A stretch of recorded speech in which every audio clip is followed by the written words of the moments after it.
Bila shaka ulishawahi kusikia watu wanasema 2 in 1 au kupiga ndege wawili kwa jiwe moja. Ndicho alichokifanya mwenzetu hapa. Hili ni banda, nikisema hivyo unaweza ukashangaa, lakini lilivyotengenezwa au kuundwa ni nyumba tu ya kawaida ya kuishi.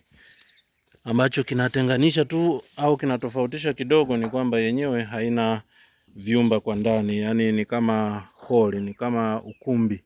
Lakini hii nyumba unaweza kuibadilisha wakati wowote ukabadilisha matumizi, ukaweka tu partition za vyumba na ukaendelea kutumia kama nyumba ya kawaida. Lakini ni banda la mbuzi na kwa asilimia kubwa linakidhi vigezo vya banda zuri la ufugaji wa mbuzi. Kama unavyoona lina madirisha makubwa namna hiyo, lina paa, nyumba tu ya kawaida na rain gutter ziko pale na mbuzi wenyewe wako humu ndani.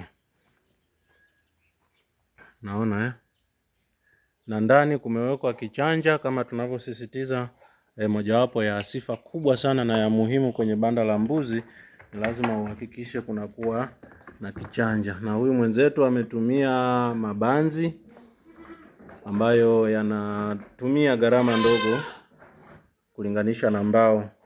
Kwa hiyo hapa pia amepunguza gharama, na kama unavyoona mbuzi wapo wanaenjoy, wanaendelea na maisha vizuri kabisa, na matundu yamewekwa kwa ajili ya kupitisha samadi kama kawaida. Na huku nje kumewekwa hizi vent, ni kwa ajili ya kuingia ndani kwa ajili ya kusafisha hii samadi inavyokuwa humu ndani. Kwa hiyo na hapa pamesakafiwa kama unavyoona.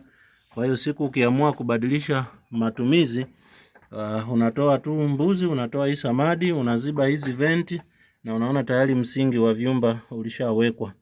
Kwa hiyo hapa anapandisha tu hivyo vyumba hapo, anagawa, inakuwa ni nyumba ya kawaida. Kwa hiyo hii inaweza kuwa ni ubunifu mzuri, hasa pale unapokuwa umeenda eneo jipya. Kwa mfano eneo jipya ambalo watu si wengi sana, kuna mashamba, unaweza kujenga nyumba ya namna hii kwa madhumuni yote mawili, kwamba wakati labda mji haujakuwa, kwa mfano unafanya ni banda la mbuzi au kondoo kama unavyoona namna hii. Jamaa ananichungulia. Wewe ujambo? Kwa hiyo ukishajenga namna hii unaendelea kufuga, lakini pia ukiamua kubadilisha matumizi lazima uweke hivyo vitu vya msingi nilivyosema. Angalia kuta zile zimewekwa, ile pale ya katikati ya kugawa.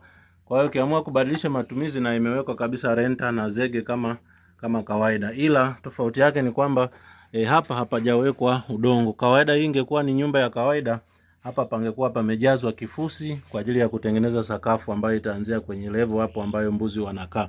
Kwa hiyo unaweka partition zako kama unavyotaka kuwa unapiga renta kama kawaida. Unaacha gaps kama hizi, kama venti kwa ajili ya kutoa samadi. Na upande wa huku kama unavyoona, kwa hiyo katikati kwenye msingi pale chini kuna hii partition ambayo kuna msingi wake hapa, na upande wa huku kuna madirisha kama kawaida na mlango kwa ajili ya kuendelea na ufugaji kama kawaida. Kwa hiyo hapa kumetengenezwa ngazi kidogo kwa ajili ya mbuzi kupanda bandani. Ukifungua huu mlango unakuta mbuzi wako bandani hapa wanaendelea vizuri kabisa. Ubunifu mwingine uliofanyika hapa ni chombo cha kunywea maji mbuzi. Mwenzetu ametumia hili pipa la plastiki. Kwa hiyo unalikata katikati, unapata portion mbili. Kwa hiyo portion moja inakuwa namna hii na portion nyingine inakuwa namna hii. Kwa hiyo hii anatumia kuwekea maji, alafu hii hapa anatumia kuwekea maji, lakini pia unaweza kutumia kuwekea chakula. Kwa hiyo hivi ni vitu ambavyo unaweza kufanya kwa ajili ya kupunguza gharama, lakini pia kuwa na nyumba ambayo unaweza kuifanya nyumba na baadaye unaweza kuifanya banda na baadaye ukaifanya nyumba ya kawaida. Asanteni sana kwa kutazama. Tutaendelea kujifunza vitu kama hivi. Ili usikose, hakikisha una subscribe, bonyeza alama ya kengele usikose video zingine.